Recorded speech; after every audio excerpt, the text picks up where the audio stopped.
All right. So this is like 3 or 4 years after fixing the roof drain that was shorting out the amp. And what the amp would do is shut off, which would make the MMI not work at all. I think, I don't recall. That's really 12.3 or whatever. That's because I had the door open. All right, I have a aftermarket MP3 player in here, but I have it in bypass mode, which just lets the fiber pass through. I know these lights aren't on. MMI's not turning on. I'll wait for when this stops blinking. That means the MMI cut power to it, because this is leaching power off the CD-ROM.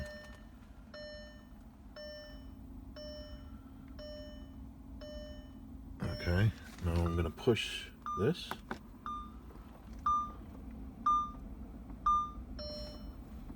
That makes the lights come on, the MMI's coming on, and quit. Quit, still power to the CD-ROM. These lights are all on.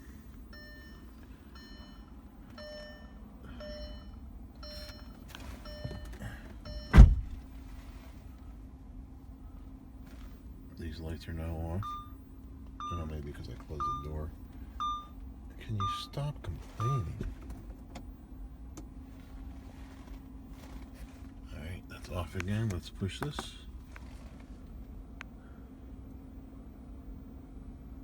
And that makes the MMI, and the lights come back on. And fail. Quick.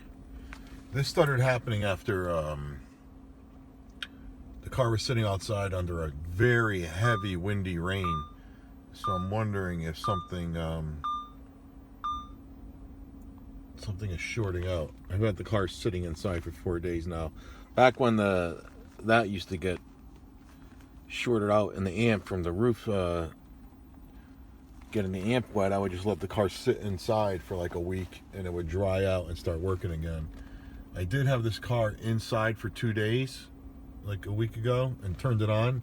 The MMI came up, started playing music, and then it cut off. So I know something is shorting.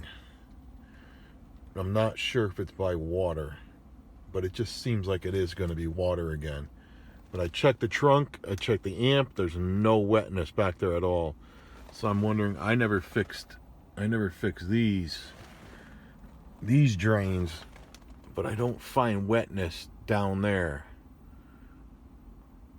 And I know my front 2 drains, when those things are clogged in front of the tires there, that I have a video about those being clogged, when those are totally clogged, you'll see dripping. If those are full, you bring the car up somewhere and you'll see dripping, because they don't totally clog. You'll see dripping and dripping from either side, one side of the tire, and that means those 2 are clogged.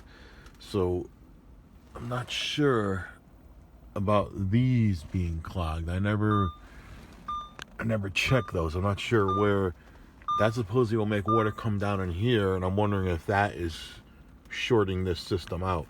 What the system does is when there's a short, it shuts down the component so it doesn't blow a fuse or whatever. You know, unlike American car, would just like send more power and start frying wires. So I might just leave this sitting inside for another week to see if it'll dry out, and investigate what other MMI issues might be happening. I know I did spill some soda down in here, and this was sticking, but it isn't anymore. I did like I do a lot of cleaning of electronics, computers, your mouse clickers and all that on motherboards, and I clean it with Windex. I just spray with Windex, working out, and it eats away the soda, whatever. So this isn't sticking anymore.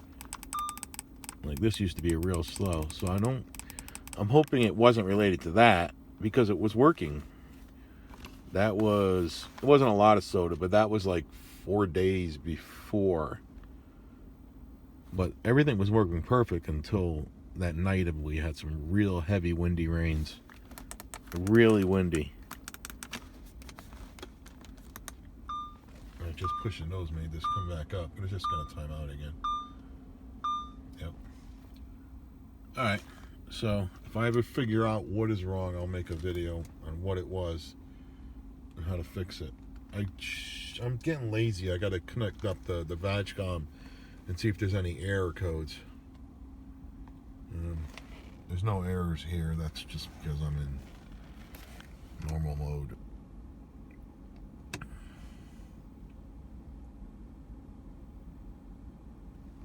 That's because I don't have the car on. Let's see which one of those. It used to be when it would when the base would be shortly sorted out, I'd be able to reboot the MMI system. I forget what it was. I forget if it was this, and that would reboot it. Or if it was just those.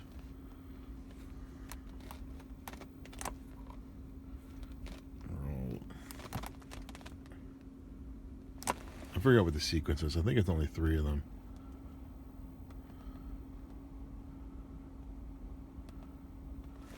Alright. So this is really annoying because you're not going to be able to do the tire pressures. Not sure if you could do those through VAGCOM. You're not going to be able to set the clock.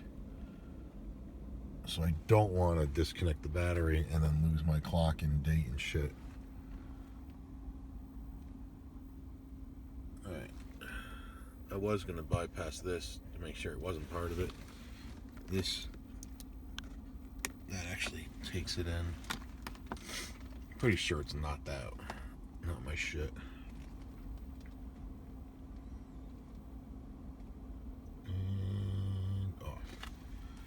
I mean, I could bypass it. The only thing this is doing is it's intercepting the fiber line between the CD-ROM and I guess the radio. It's putting a splice between there and putting this system in between, and it tricks the radio into thinking that this thing has 15 CDs in there, and then it makes them into a huge library for MP3s. So that shouldn't be it. I should be able to take out the portion that gets this spliced in there. I should be able to disconnect that, put it all back together, and then bypass the amp and back with the little adapter it comes with, just to eliminate the amp. Because if your amp actually burns out, it's like $1,000 or something stupid. So you can get a fiber bypass and put it on there. And I don't know if your radio will work. I don't know if you'll have volume or not. I don't know how, but some people do that. They just put the bypass on there just to get their MMI working. I could try that, or just buy a bypass and see to make sure that the amp is not the failure point. Because what happens is it needs, I think it's a single loop fiber, and if there's one disconnection in that fiber and there's no communication, the MMI is like, yeah, I don't feel like doing that.